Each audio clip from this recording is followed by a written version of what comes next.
હવે મિત્રો જો આપણે ટેલી એકાઉન્ટિંગ નું જે પહેલું ચેપ્ટર આપણું જે ચાલી રહ્યું છે બરાબર, એમાં તમને હું જે લેક્ચર મૂકતો જોઉં છું તો સૌથી પહેલું જે યુનિટ છે બરાબર, એમાં તમને મેં સિમ્પલ એક હિસાબી પદ્ધતિના જે નિયમો છે બરાબર, એની આપણે ચર્ચા કરેલી છે.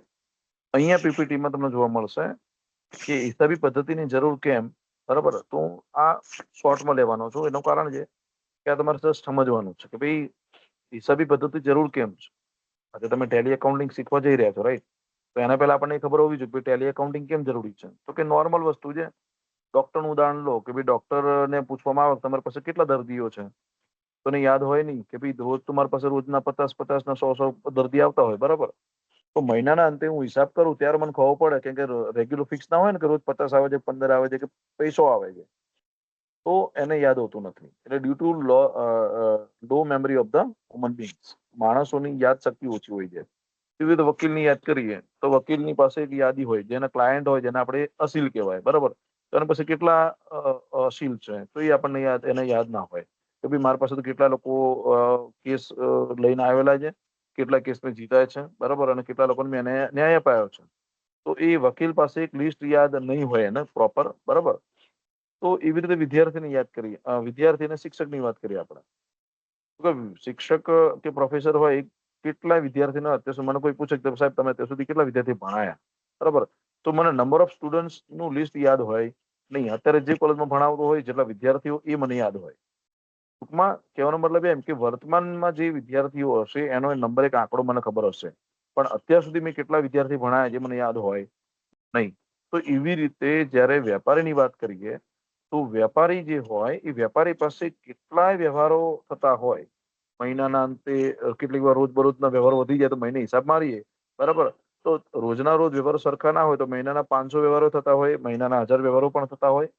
તો એ વ્યવહારો યાદ રહેતા નથી, બરાબર. એટલે વ્યવહારોને યાદ રાખવાની ઓછી ક્ષમતાના કારણે આપણે હિસાબી પદ્ધતિ ડેવલપ કરી છે કે ભાઈ રોજબરોજના જે વ્યવહારો થાય એને આપણે ડેલી એકાઉન્ટિંગ, એટલે કે જો આપણે આમ નોંધ લખીએ છીએ અથવા આપણે રેકોર્ડ કરીએ છીએ ટ્રાન્ઝેક્શન ટેલીમાં, એ વ્યવહારોને યાદ રાખવા માટે, અને સંખ્યા જે છે એને અંદર ખર્ચા હોય, આવકો હોય, નફો હોય, ખરીદી હોય, વેચાણ હોય, મિલકતની જાણકારી હોય, there are different type of transaction ત્યાં તમને જોવા મળશે, બરાબર. એટલે હવે કોઈ પ્રશ્ન પૂછે કે હિસાબી પદ્ધતિની જરૂર કેમ છે, તો વ્યવહારો યાદ રાખવા માટેની ક્ષમતા જે છે એ વ્યક્તિ પાસે ઓછી છે, એટલા માટે આપણે હિસાબી પદ્ધતિની જરૂર પડે છે.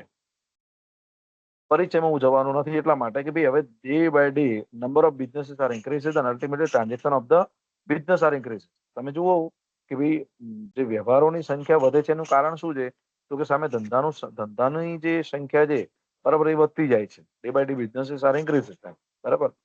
તો એ ધંધાની સંખ્યા વધતી જાય છે તો ultimately that's why the business transaction are increases. કે ભાઈ વ્યવહારોની સંખ્યા પણ તમને જોવા મળશે કે વધતી જાય છે.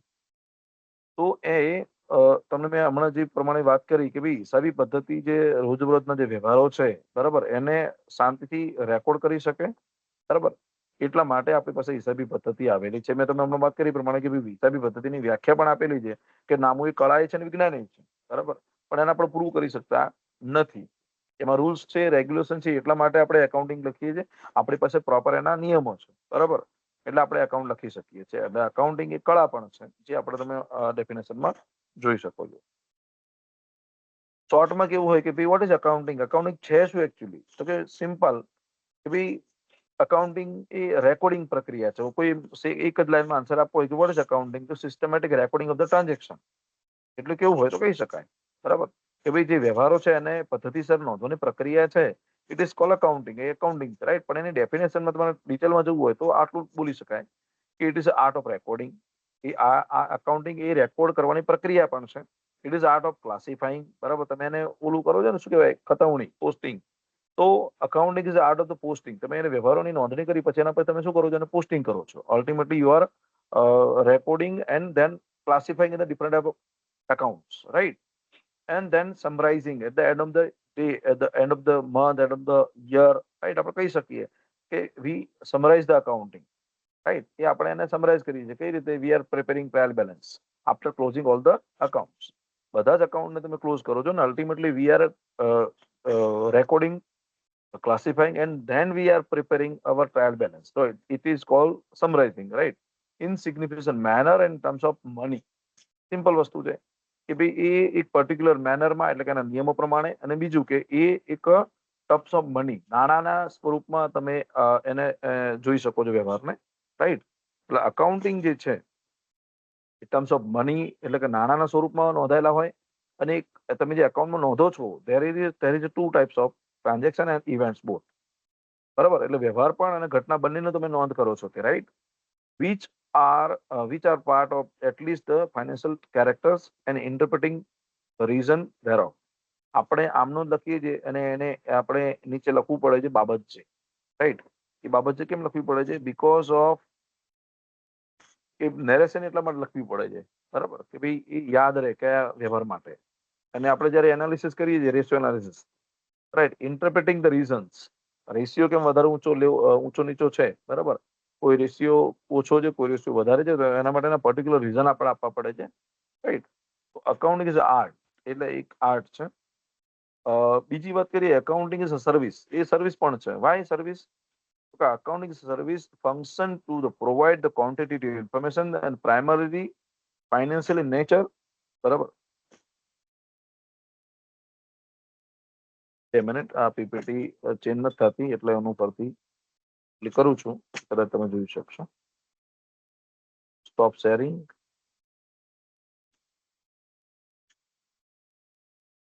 એક જ સેકન્ડ આપણે એને ક્લોઝ કરીને તમારા માટે જ આ પીપીટી ઓપન કરી લઈએ.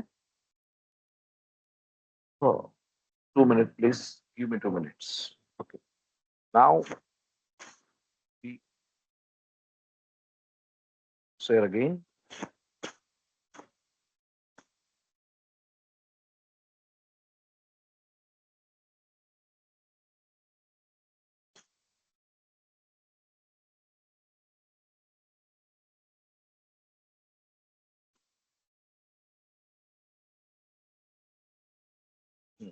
Now you can see, right? હવે તમે જોઈ શકશો. જો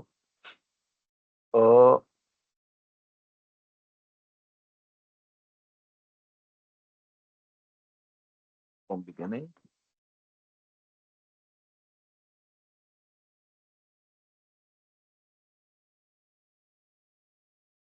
શું થાય છે? now we can see that. આપણે અહીંયા હતા સર્વિસમાં, રાઈટ?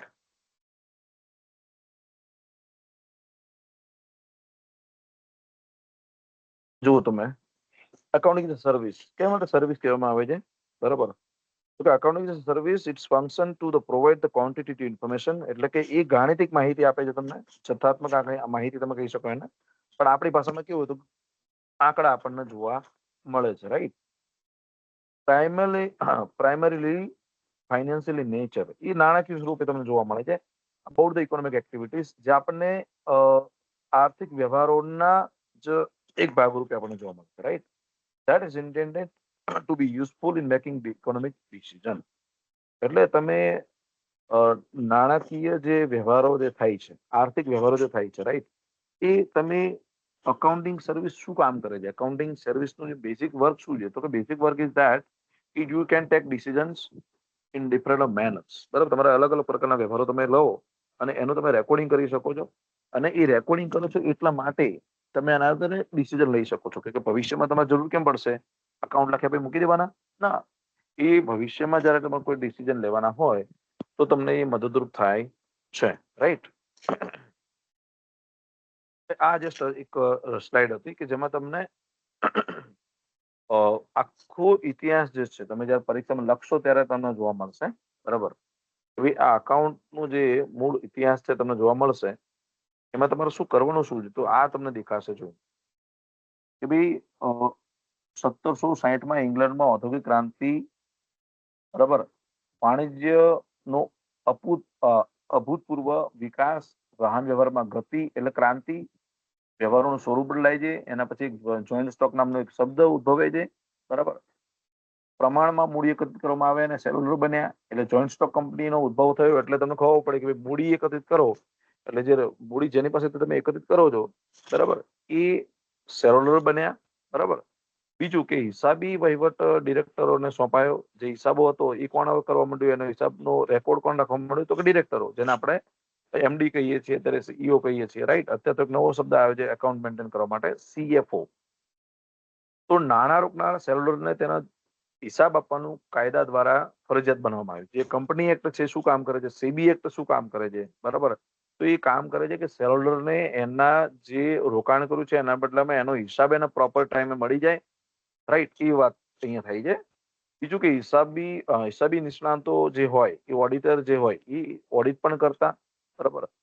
ઓડિટર જે છે એ શાખાઓનો પણ વિકાસના આધારે ધીમે ધીમે તમને જોવા મળે છે, બરાબર. તમે જોઈ શકો કે 19મી અને 20મી સદીમાં આવી રીતે હિસાબી પદ્ધતિની જરૂરિયાત પૂરી કરી શકે નહીં. તેથી પડતર હિસાબી પદ્ધતિ અને સંચાલકીય હિસાબી પદ્ધતિ એટલે મેનેજમેન્ટ એકાઉન્ટિંગનો પણ ઉદ્ભવ આપણને જોવા મળે છે. બીજું તમે ઉપર જોઈ શકો છો સિંગલ એન્ટ્રી બુકકીપિંગ જે પછી અમેરિકન EICPA છે એનો ઉદ્ભવ કઈ રીતે થયો, બરાબર. એટલે 8,000-5000 BC જેને આપણે બેકવર્ડ કહી શકાય, એ BC થી ચાલુ કરો, બરાબર. જે આપણે આના પહેલા એક જે સ્લાઇડ ડિસ્કશન કરી હતી એમાં મેસોપોટેમિયાની આપણે વાત કરી હતી. આ બધી સંસ્કૃતિની વાત કરી હતી, બરાબર. તો 1494 થી લઈ ચાલુ કરો તમે 1896, પછી 1952 ઉપર જુઓ તમે તો 1400, 1857, 1913. તો તમે એ હિસાબો તમે જોઈ શકો છો, બરાબર. હિસાબનો ઇતિહાસ તમે જોઈ શકો છો કે એક સિમ્પલ એક ચાર્ટ દ્વારા પણ તમે આ પરિસ્થિતિ તમે પરીક્ષામાં બતાવી શકો છો. બીજું, બહુ ડિટેલમાં આપણે નહીં જઈએ, બરાબર. હિસાબી પદ્ધતિ જે છે એના લક્ષણો આપણે કેવા હોય, બરાબર. તો શું કહી શકાય, તો કે લક્ષણોમાં સિમ્પલ વસ્તુ છે કે એમાં ફક્ત એવા વ્યવહારોની નોંધ થાય છે જે અંશતઃ કે પૂર્ણ રૂપે એ નાણાકીય સ્વરૂપના હોય. બીજું, નોંધ નાણાંના એકમમાં થાય છે, રૂપિયામાં થાય છે, રૂપિયા સિવાય નોંધ થતી નથી, એ આપણને ખબર છે. બીજું, વ્યવહારોની હિસાબે નોંધ થાય છે, બરાબર. અને આ નોંધ કરતા વ્યવહારોનું વર્ગીકરણ પણ કરવામાં આવે છે. કેમ વર્ગીકરણ, તો કે વ્યવહાર ઉધાર છે કે રોકડ છે, બરાબર, એની વાત કરીએ છીએ. ઉપજનો વ્યવહાર છે કે ખર્ચનો વ્યવહાર એ પણ આપણને ખબર પડે છે, રાઈટ. તો જે વ્યવહારો તમે નોંધો છો એના માટેનો અહીંયા લક્ષણો આપણે જોવા મળે છે કે ભાઈ હિસાબો હોય કેવા, એના લક્ષણો કેવા હોય, બરાબર. તો આ નોર્મલ એના લક્ષણો છે. પછી હિસાબી મુદતના અંતે એનો સારાંશ કરવામાં આવે છે. સારાંશ એટલે આપણને ખબર છે કાચું સરવૈયું તૈયાર કરો છો. કાચું સરવૈયું તૈયાર થાય એટલે ધંધાની આર્થિક પરિસ્થિતિ તમને જોવી હોય તો એના માટે પાકું સરવૈયું અને ધંધાનો સાચો અને વાજબી નફો જોવો હોય તો તમારે નફા નુકસાન ખાતું તૈયાર કરવું પડે છે. અને હવે તો નવી એક ટર્મ એડ થઈ કે કંપની દ્વારા 2013 ની અંદર તમને રોકડ પ્રવાહ પત્રક એટલે કે કેટલી રોકડ આવી અને કેટલી રોકડ ગઈ, બરાબર, એનો પણ તમારે જો તાળો મેળવવો હોય તો હિસાબી પદ્ધતિમાં તમારે રોકડ પ્રવાહ પત્રક પણ તૈયાર કરવું પડે છે. એ તમે જોઈ શકો છો, બરાબર. લાસ્ટમાં જ્યારે કેટલાક અનુમાનો તારવવા હોય તો એનું અર્થઘટન કરવામાં આવે છે, બરાબર. અને એના આધારે તમારા ધંધાની ખામીઓનો ખ્યાલ પણ આવે છે. છેલ્લે તો આપણે એ વસ્તુ જોવાની છે કે ભાઈ વોટ આર ધ બેનિફિટ્સ અને what are the limitation of the financial accounting, બરાબર. એટલે એક આધારે એવું પણ કહી શકાય કે ભાઈ નાણાકીય પત્રકો જે છે એમાં તમને શું ખામી જોવા મળે છે, તમારા ધંધામાં શું ખામી જોવા મળે છે, એ બધું તમને પિક્ચર અહીંથી ક્લિયર થતું જોવા મળે છે. હું અહીં વ્યાખ્યા જોવાનો નથી, જે તમારે થોડી અભ્યાસ કરી લેવાની છે, બરાબર. કે ભાઈ નાણાકીય હિસાબી પદ્ધતિ એટલે શું, જે આપણે ઇંગ્લિશમાં વાત કરી હતી ડેફિનેશનમાં, એ જ વસ્તુ મેં અહીંયા તમને જોવા મળે છે. હિસાબી માહિતીના લક્ષણો, મૂળભૂત લક્ષણો કયા કયા છે, બરાબર. તો 4 લક્ષણો મૂળ મહત્વના છે. આમ તો ઘણા બધા લક્ષણો થાય પણ તમારા લેવલ પ્રમાણે જોવા જઈએ અને સિમ્પલ કે ભાઈ હિસાબી માહિતીના મૂળ ગુણ શું હોવા જોઈએ, તો કે તુલનાત્મક હોવા જોઈએ. સમજણ ક્ષમતા, જેને આપણે કહેવાય અન્ડરસ્ટેન્ડેબિલિટી, બરાબર, કે જે સમજી શકાય એવા હોવા જોઈએ. જેને આપણે શોર્ટમાં યાદ રાખવું હોય તો CURR એટલે કે કર, જેને આપણે નોર્મલ કહેવા હોય તો કર શબ્દ યાદ રાખવાનો, જેના પરથી આપણને આખું ફૂલ ફોર્મ યાદ રહી જશે કે ભાઈ CURR એટલે C for comparability, U for understandability, R for reliability અને last R it means relevance, બરાબર. એટલે કમ્પેરેબિલિટી જે છે તમે કમ્પેર કરી શકો તો એ સીધી વસ્તુ છે. એકાઉન્ટિંગ તમારા ગમે એટલા સારા હિસાબો હોય ગમે એટલા સારા તમે એકાઉન્ટિંગ રેકોર્ડ રાખ્યા હોય પણ તમે જયારે એને કમ્પેર ન કરી શકો તો એનો ગુણ છે, બરાબર, એ હિસાબો તમારા મિનિંગલેસ થઈ જાય.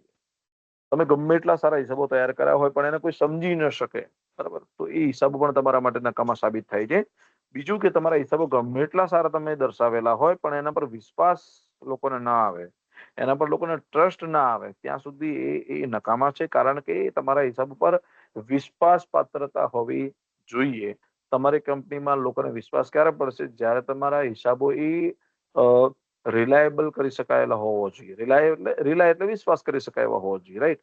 અને રિલેવન્સ, તમે જે માહિતી બતાવો છો એ રિલેવન્ટ હોવી જોઈએ, ઇરિલેવન્ટ નહીં, બરાબર. એના સાથે હિસાબી પદ્ધતિના લક્ષણો આપણામાં તમે જોઈ શકશો. તમે ઓલરેડી F1 માં ભણી ચુક્યા છો, બરાબર, એટલે આમાં હું બહુ જતો નથી, બરાબર. પછી એના હેતુઓ શું છે એ પણ તમને ખબર જ છે, એટલે એમાં પણ હું જતો નથી, બરાબર. એ તમારે અભ્યાસ કર તમારે શાંતિથી. બીજું કે તમે પરીક્ષા પૂછાય છે તો તમારે લખવું પડશે, એટલે મુદ્દા યાદ રાખવાના ખાસ, એટલા માટે મેં PPT માં મુદ્દા મૂકેલા છે. હવે મહત્વની વાત કરીએ કે ભાઈ નાણાકીય હિસાબી પદ્ધતિ એ શું છે, બરાબર. તો નાણાકીય હિસાબી પદ્ધતિ એક ધંધાકીય ભાષા છે. હવે જો તમને થોડો કંટાળો આવતો હોય નોર્મલ, બરાબર, તો પાણી બાણી પી અને એકાદું વોક કરી આવવાની, એકાદું ગીત સાંભળી લેવાનું, પછી એને સાંભળવાનું કે જેથી તમને શું થાય, તમને મજા આવે. એટલે હું ધીમે ધીમે જે પ્રમાણે ટોપિક લેતો જઈશ, હું તમને વચ્ચે વચ્ચે ઉદાહરણ આપતો જઈશ, બરાબર, એટલે તમને સમજણ પડશે. પણ કોઈ પણ વસ્તુ એક સાથે તમે બધું લેવા જશો એટલે એક સાથે 4-5 લેક્ચર નહીં સાંભળવા. હું તમારા લેક્ચરને એ પ્રમાણે જ ડિસ્ટ્રીબ્યુટ કરતો જઉં છું, જેથી તમને વાંચવામાં પણ સરળતા રહે, લખવામાં પણ સરળતા રહે અને તમને સરળતાથી અભ્યાસ કરી શકો, બરાબર. એટલે અકાઉન્ટિંગ ને આપણે સિમ્પલ કેવું હોય, what is accounting? Accounting is a business language, એવું કહી શકો તમે. તમે કોઈ પ્રશ્ન પૂછે વોટ ઇઝ અકાઉન્ટિંગ, એમ એટલે accounting is a business language. જે વ્યક્તિને ધંધો કરવો છે એને અકાઉન્ટની ભાષા ખબર હોવી જોઈએ, બરાબર. હવે જો ભાષાનું મહત્વ શું હોય, તો આજે તમે બે વ્યક્તિ ઉભા છો, બરાબર, કે ભાઈ નંબર 1 સાવિત્રી છે, નંબર 2 તો કે સામે કિંજલ છે, રાઈટ? પણ સાવિત્રી જે બોલે છે એ કિંજલ સમજી શકતી નથી. કારણ શું? તો કે સાવિત્રી જે છે એ ફ્રેન્ચ ભાષા બોલે છે અને કિંજલ જે છે એ ઇંગ્લિશ ભાષા સમજે છે, રાઈટ?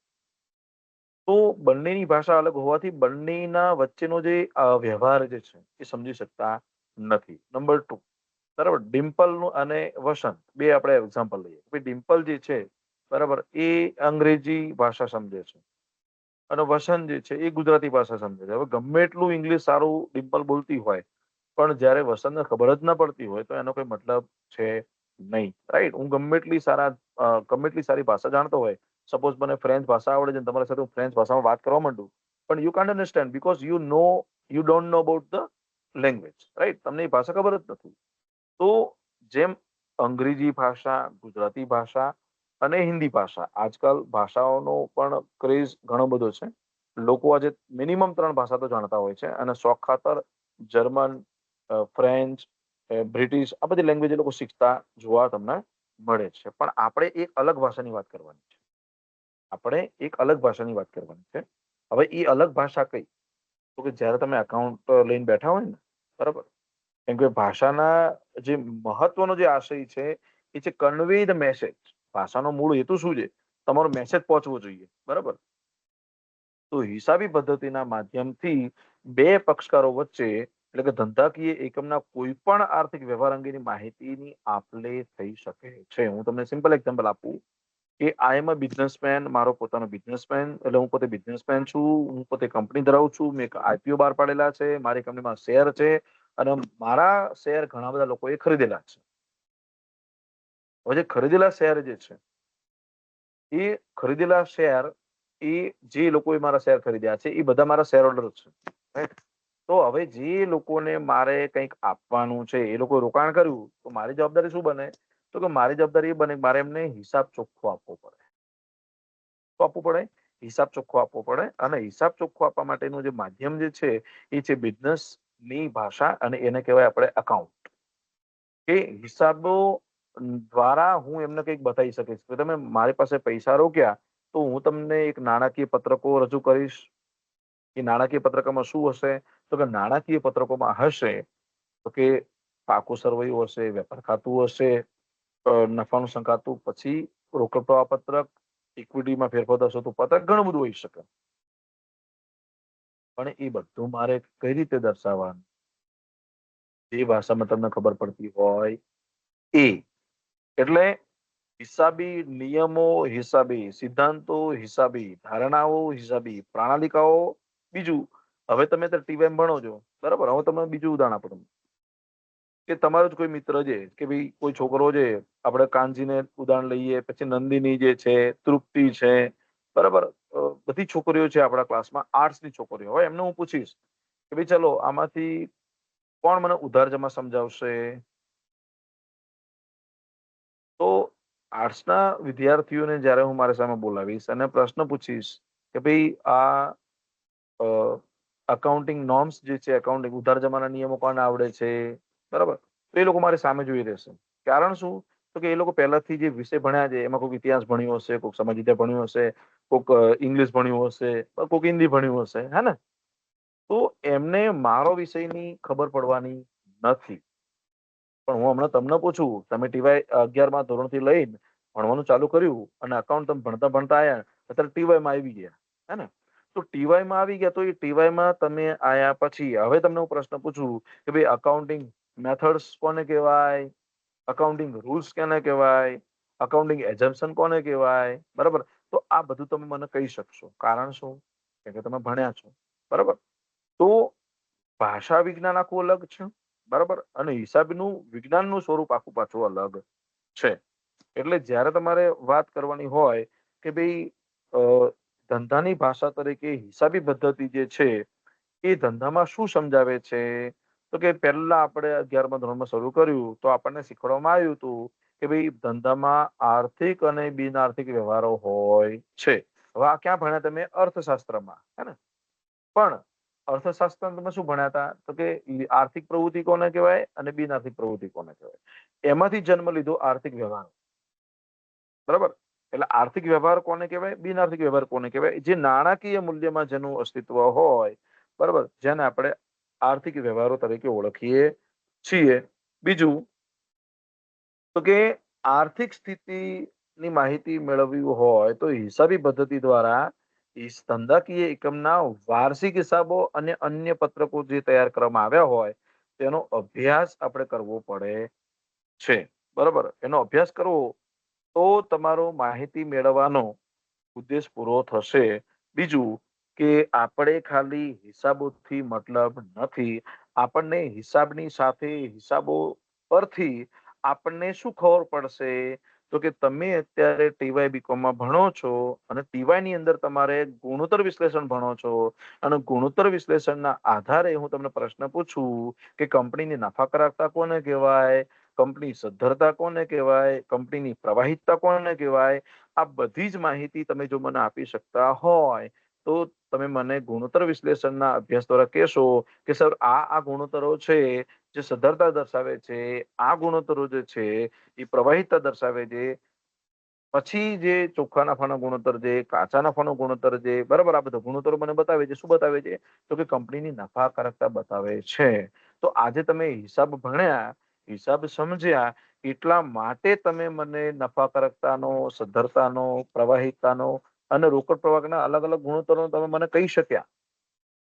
તો અકાઉન્ટિંગ એ શું છે? તો કે માહિતી આપલે કરવાનું એક ભાષા જેવું માધ્યમ છે, બરાબર? જે મને તમે બતાવી શકશો.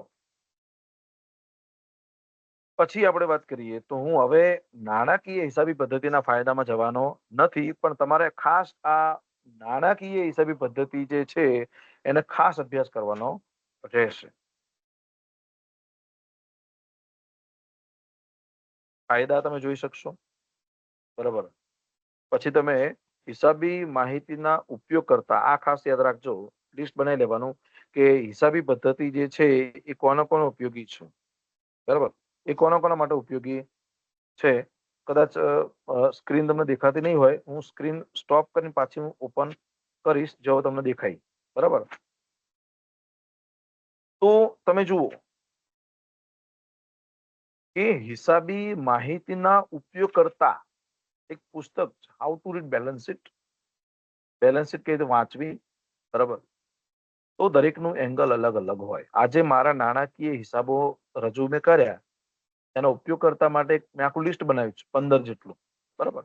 એમાં એકાંકી વેપારી હોય તો એનો અલગ એંગલ હોય, ભાગીદારી પેઢી હોય તો એના અલગ પત્રકો હોય, શેર હોલ્ડરો હોય તો એનો અલગ પત્રક હોય, બરાબર. તો કંપનીના સંચાલકો, સંભવિત શેર હોલ્ડરો, બરાબર, વર્તમાન શેર હોલ્ડરો, નાણાકીય સંસ્થાઓ હોય, વેપારી લેણદારો હોય, ગ્રાહકો હોય, કર્મચારીઓ હોય, કરવેરા અધિકારીઓ હોય, નિયમનકારી સંસ્થાઓ હોય, કે ઉદ્યોગ સાહસિકો હોય, કે સરકાર હોય, કે પછી વિશ્લેષકો કે વ્યવસાયી સંસ્થાઓ. આ બધા જ લોકો જે તમારી સમક્ષ ઊભા થયા, બરાબર, આ બધા કોણ છે? તો આ બધાને મારે બે જ શબ્દોમાં વિભાજિત કરવા હોય તો કહી શકું કે હિસાબી માહિતીના ઉપયોગ કરતા કોણ? તો એનો પહેલો જવાબ છે એ છે શેર હોલ્ડરો, અને બીજો શબ્દ છે સ્ટેક હોલ્ડરો.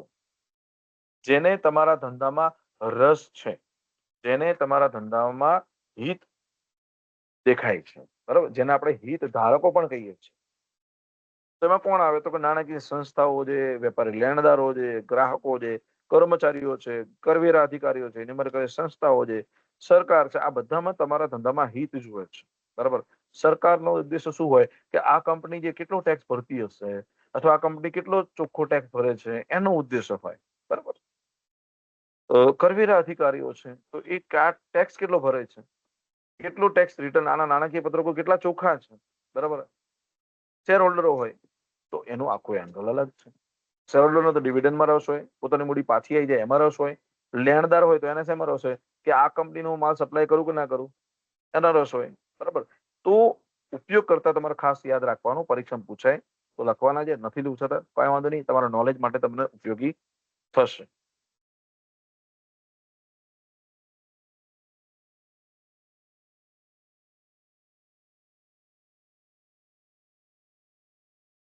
હવે આ લેક્ચરને આપણે અહીં સુધી રાખીએ, કેમ કે નવો ટોપિક શરૂ થઈ રહ્યો છે, બરાબર.